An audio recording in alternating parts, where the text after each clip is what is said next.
pleasure to meet you, Richard Abusi, founder of Citizenship, or a pet transportation marketplace, and a huge congratulations on the success of OfferUp. Something you said early on about working for 2 years for T-Mobile and never wanting a boss again. That's something that really resonates with me.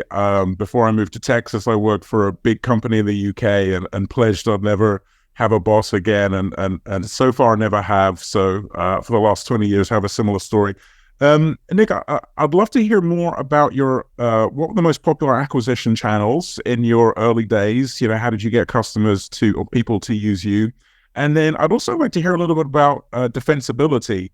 You mentioned a little bit about trust and safety, but was there anything else you did to really sort of secure OfferUp from potential competitors coming in?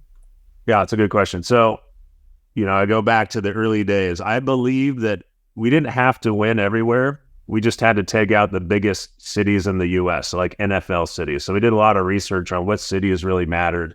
And no offense to anybody in middle America, but we didn't really care.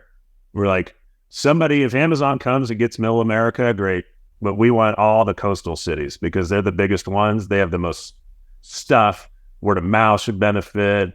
And so there's more population density. So our theory was like, if we could take out most of the big cities in the country, then the U.S. would really, we'd be pretty defensible. And so that was the playbook that we basically ran for multiple years before ultimately Letgo came in the U.S. And then we ended up acquiring them. They were the next largest competitor. And then I didn't see Facebook coming, to be clear.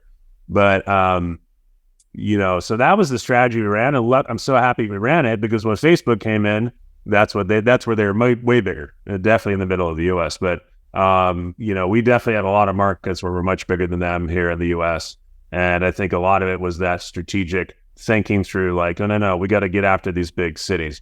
I think in terms of just overall channels, you should try all of them. Don't feel like, and then try them again, by the way. Sometimes we try a channel like years later and all of a sudden it's better.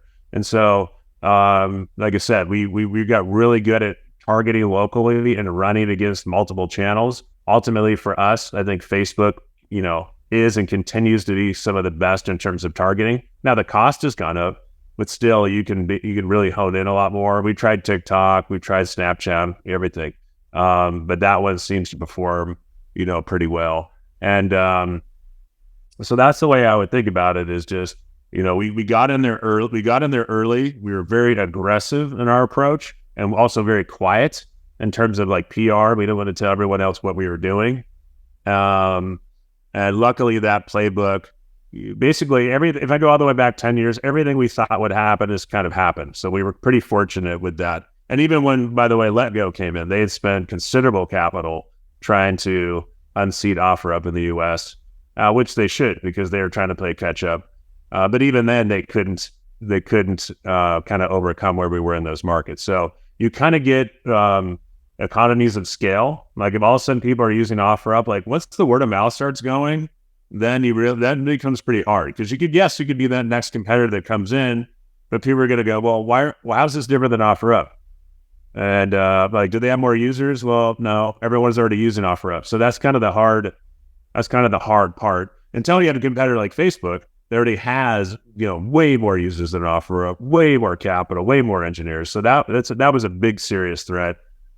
But again, our belief was, Facebook, that's one thing for them, but then they've got TikTok and now they've got something to compete with Twitter. Like this is just one of 20 different initiatives. So I've always told our team, let's be the best at local. This game is not going to be won in quarters. It'll be won in years. Let's keep plugging away and we're going to be fine. And it's a massive market out there, right? We don't all shop at Walmart is my point.